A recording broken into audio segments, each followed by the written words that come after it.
Yeah, yeah. Okay, good morning. I'm Ram Seshadri, and I'm here with Fyl Pincus, who is going to answer a few questions about his life and his career. So, Phil, shall we get started? Of So, course. tell us a little bit about your family history. You grew up in San Francisco, right? I grew up mainly in San Francisco. I was born in New York. My family was basically, all my grandparents came from Eastern Europe. What they told me was Ukraine. The town now is in Belarus. And at the early part of the century, one of my grandfathers was in the Russian army during the war with Japan, and as soon as they got out, he said, "This is not a place for us." And he took my grandmother and came. And that was my mother's parents. My father's parents were very similar, and they ended up in New York. So both my parents were born in New York, were basically born U.S. citizens.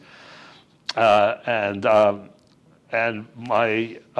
they basically were uneducated, rather, medium-level religious Jews from Central Europe.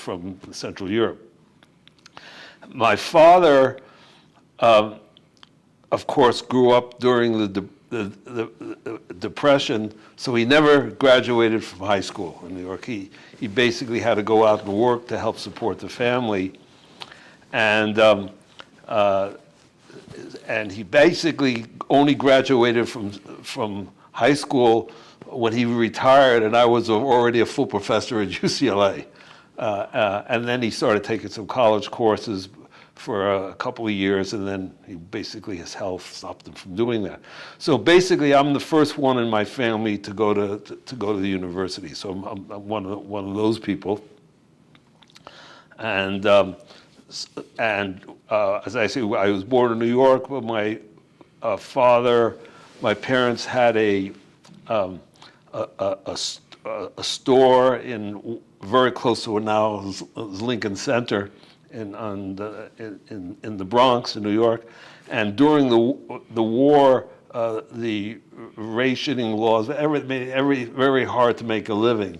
So basically, he sold it and around 40 or 41, and moved the family to San Francisco, where my mother's parents were already living. So basically, I grew up from the third grade in San Francisco. So you could, even though I still have a New York accent, I'm really a Californian. And you said you were the first to go to college. College was, of course, UC Berkeley. That's right. That's right. That's right. And that probably was an important decision. When I was trying to decide where to go to college, my father had a very good friend who was a graduate of, now I got a mental block, New Hampshire, where my son went to school. Dartmouth. Dartmouth, yeah. And tried to convince me to go to Dartmouth. Excuse me, not Dartmouth. I got it all wrong. Erase. Had a good friend who was from Yale, and just tried to get me to go to Yale. So only places that I applied were Berkeley, where I knew I could get in, at UC Berkeley, and Yale. And Yale, I got admitted and got a scholarship, but my family couldn't afford it, even with the scholarship, or maybe if we could, I wasn't ready to go that far from home. So there was no issue. I had to go to Berkeley. And why did you choose physics? Okay, so that's already one of the interesting branching points. When I was in high school, I basically, had no real interest. I was a good student, maybe sort of nerdy. The only kid, and because of my father a little bit, it was school and sports. That was it. And I wasn't that good in sports, but I liked it. When it came to college, I guess what I thought I was going to do was that I knew I was very bad with my hands, so I couldn't do anything that involved doing things like laboratory work or anything like that. And and knew I could I was relatively okay in taking exams. So I figured I could become a pharmacist, like I have some cousins pharmacists. And that was, not that I was interested, but that's what I thought I could do. And my father, of course, that was Sputnik times. And my father said, oh, physics is really interesting and it's great. You know, he was very, even though he was not very well formally educated, he was very intellectual and he was always interested. You know, why did you could do physics? And I said, oh, I don't know, have any other ideas. Okay, I'll try to do physics. That was about it. Great. And at what point did graduate school enter the picture? Okay, so as an undergraduate at Berkeley, I wound up doing pretty well. And at that point, we had to start thinking about applying for graduate schools. And at that time, and it's probably the same now, you're always given the advice that it's good to go to a different place for school, you know, and which is logical. At that time in Berkeley, in physics at least, all the physics majors had advisors, faculty advisors, which they had to see at least once a semester to approve their program and things like that. And they kept the same advisor throughout 4 years. So just by fluke, because it was some statistical thing, my advisor was a guy, a solid-state experimentalist by the name of Art Kipp, who was very famous for doing things in cyclotron resonance and stuff. And then I actually had several courses, freshman E&M from him.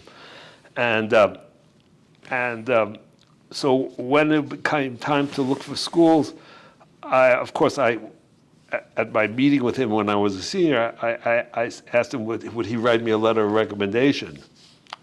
And he said, yeah, but he'll only write it to Berkeley. He said I should stay in Berkeley. So that was kind of the decision. And at that time, I sort of wanted to because I felt that Berkeley was good and I loved it and I knew what was going on. And I wasn't already prepared to some different things. So that solved that problem. So I never applied anywhere else. But it's interesting that you had an Art Kipp at Berkeley, right? Because this is a time when solid state was not very fashionable. There were perhaps many universities that had very little by way of solid state physics. Well, that's right. There were, but he wasn't pushing solid state physics. Right. But it just had happened that he was. But it was true that at that time the only solid state physics place, the main other place was Illinois. Illinois, yes. And of course, then Bell Labs.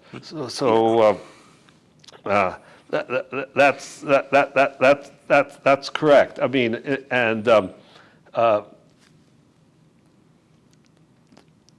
fact that I did my thesis in solid state physics again was a fluky thing, because when we started, Berkeley at that time was the center for high energy physics. It had the cyclotron and Owen Chamberlain doing the anti-proton Nobel Prize and things like that, and Louis Alvarez and Emilio Segre. There were all these famous people. So that was the assumption. Lawrence was dead by this time? Lawrence was gone, yeah. But then there was still the nuclear chemists with it. Right. Perlman and Seaborg. Seaborg. They were there, and I had courses for them. So I always assumed that's what I would do. But and I knew I could only do theory because I couldn't do anything else. I was very bad with my hands. My father was the reverse. He was really good, and I couldn't do anything. I couldn't. So when I started graduate school, after the first year in physics, it's just like it is now, is mainly courses, and I was kind of itchy to start doing research. At those years, we didn't have any undergraduate research, so I had zero experience doing research. And I started thinking about that, but the problem was that in every subject except solid state physics, you had to have field theory course. And I hadn't had field theory course, and I was still talking a little bit to Art Kipp, and he said, well, why don't you try to do solid state physics? And I said, oh, I can't do that because I can't see things in 3 dimensions. I don't understand what a crystal is. And he said, well, okay, but that's not that important. Why don't you try, go talk to Charlie, Cattell. So I just started doing it, and that was the only reason, because I didn't have field theory, not because I had any interest.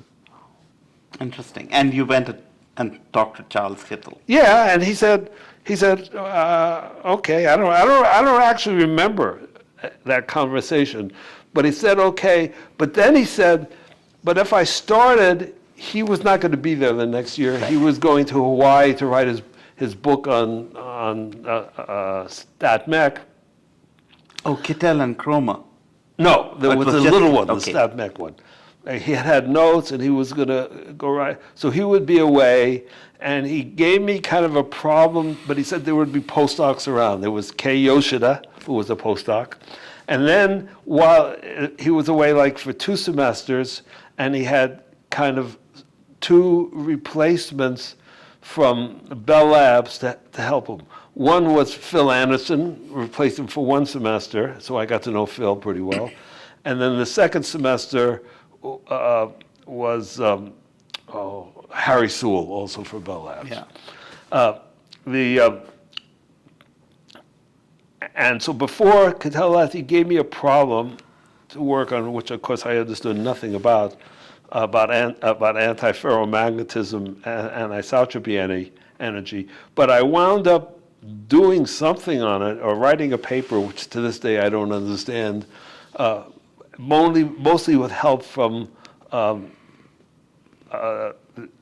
was the Japanese guy's name? Yoshida. Kei Yoshida. And I talked a little bit to Phil about it. And then after that, Cattell came back. So in a sense, Cattell was your advisor, but for the first year, he wasn't your advisor. You had... That's right. And I wasn't, there was other people. He had a group of students, and there were 3 of them there. Was there 3 or 4? Maybe 4, who were like ahead of me, and we were all in one office. Yeah. So, and those guys really helped. It was Ray Orbach. There was Len Kleinman, who died recently. There was Sergio Rodriguez. I don't know what happened to him, from Chile. And Barry Cooper, who also died, the guy we called the many problem body. And I, because I was doing sort of magnetic stuff that Cattell was suggesting, was very close to Orbach. So he was a little bit of my mentor at that time as a graduate student. And he became your colleague, or you became his colleague later?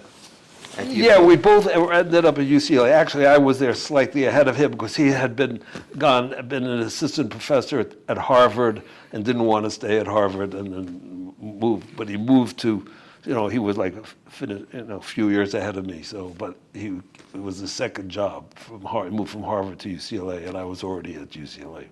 So when Cattell came back, what was he like as an advisor and a mentor?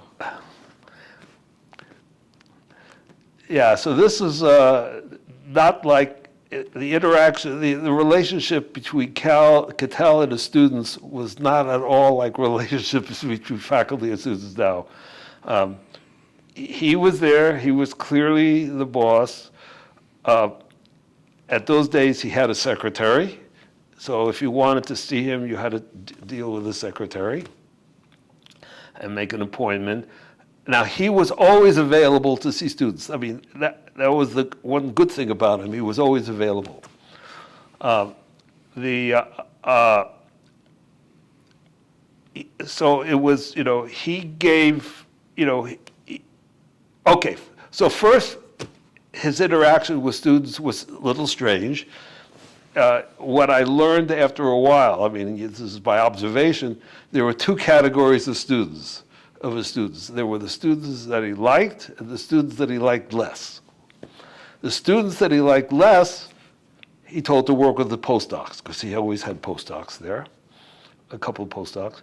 And the students that he liked better, he kind of worked. But working with him meant that he would suggest a problem.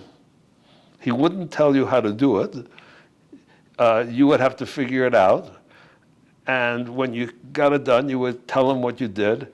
And he was very anxious for you to publish things as much as possible. He never put his name on papers. His papers, well, maybe there were counterexamples, but I don't remember any papers by a student that had his name on them. So even though the problems usually came from him, he didn't co-author. The interesting thing about him was that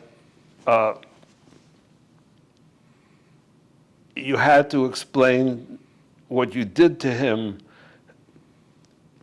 in physical terms. I mean, he would assume that you're good enough to do the algebra and the math, but you had to, in other words, I mean, what he would always tell very clearly, that if you needed equations to explain something, you didn't understand it. So you better explain it without equations. And you've sort of believed that all your life. Yeah, and we learned that. Yeah. And that's, that rubbed off a lot on Dijon. That I was going to ask. That was also so. That's right. Dijon picked it up from Kittel. That's okay. right. Yeah. That was Kittel, at one point while I was a student, there was beginning to be people visiting Soviet Union. So he was one of the early ones who visited, and he met Landau, and he was very impressed with Landau. And Landau was known to give these very hard exams before he would accept people as students. So he said he was going to start doing that too. So he practiced on us. So he gave us, all his students at the time, an exam to take. And you couldn't keep doing research until after you passed that exam. And he wrote some exam, and we all failed. How much time were you given? It was like a 3-hour exam. Okay. And with some problems. We all failed. So he made us take it again, and then I guess we all passed. And then he stopped doing it because he realized this was a non-starter for us. But then he started having internal seminars, which Landau also did, where his students were given. They were like journal club things, where students were giving some paper that was interesting, and have to discuss it with the other students and him and maybe the postdocs and maybe a few other faculty.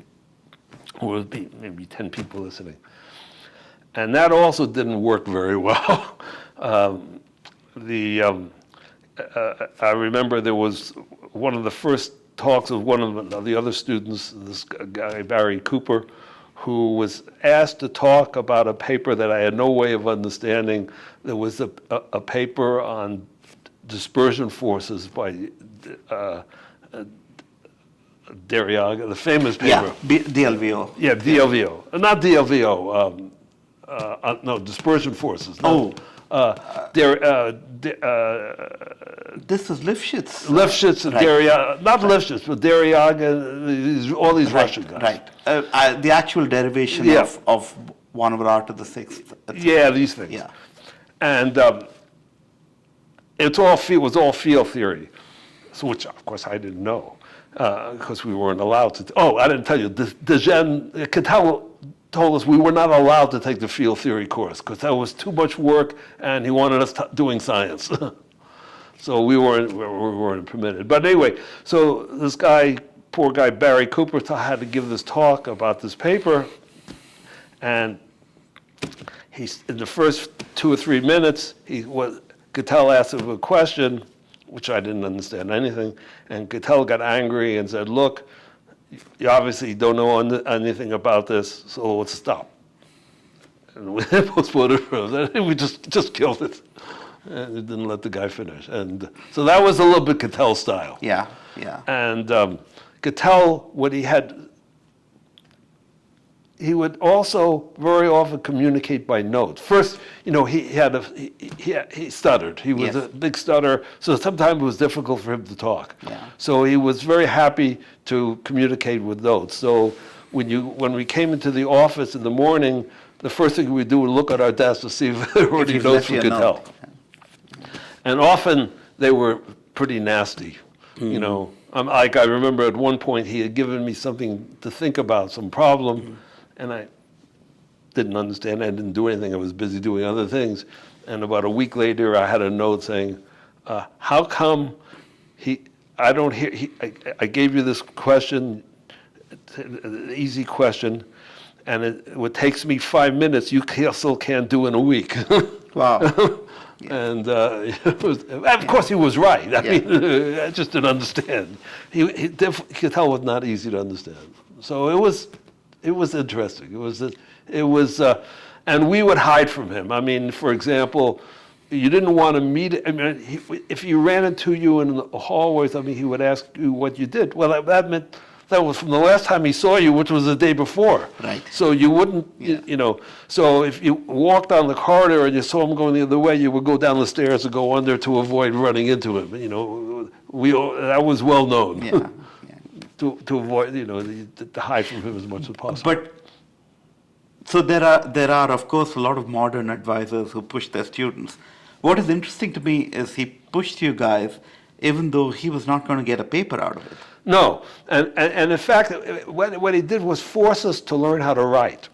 Yeah. Because when you wrote a paper, you would give it to him to okay. And he would you'd get it back just scribbled. He wouldn't rewrite anything, but we just, like comments, he was a stickler for good English, so you couldn't make grammatical mistakes, but he would just mark it up, but he wouldn't rewrite. He would just, or questions, and point out that you didn't put in, make estimates. He would always tell you that physics is numbers, you got to have the numbers, and you have to rewrite it. And the first time, we all had the same experience, maybe you had to rewrite it 4 or 5 times before it was okay. And then the next time it was easier, and you get better and better. But that was the way it was. So he would never rewrite, never put in the words, but make comments. This is. But it was. I mean, this is hugely painstaking for papers that he wasn't actually going to be an author on. It's very impressive. And there was no discussion of it being. I mean, to us it wasn't strange that he wasn't an author, because that's the way it was done. That's what you were used to. Yeah, that was the way it was done. Yeah. And at this time, what would you describe, for example, as iconic work from you? It doesn't have to be your favorite work, but what do you remember from this time? Your work on antiferromagnetic resonance. Yeah, I mean, what I remember best is the first thing that I actually wrote that made any sense, which was antiferromagnetic resonance in thin films, which was sort of copying what he did for ferromagnetic, but it was very different. And so worrying about, and it was metallic film, so putting in eddy current damping and coupling to currents and things like that. And and I had to understand what a surface impedance was and things like that. So that's one thing I remembered. And then I remembered Ray Orbach and I were talking a lot about antiferromagnetism, and antiferromagnetic resonance for most materials would occur in infrared frequencies. And there weren't that much infrared. There was the years when microwaves were very popular. But there was a group at Berkeley at that time, Mike Tinkham's group was there. That was before Mike moved to Harvard. And they were doing infrared. And he had a student by the name of Paul Richards, who's very retired now is at Berkeley, famous for 3-degree radiation. And Paul was looking at energy gap of superconductors with infrared, doing the infrared, exciting electrons above the gap. And but that was in the same range as these antiferromagnetisms. So one day, Ray Orbach and I went, we knew Paul Richards. Paul Richards was about the same generation as Ray Orbach. I was the younger one. And we went to Paul and said, how about trying to put one of these, things?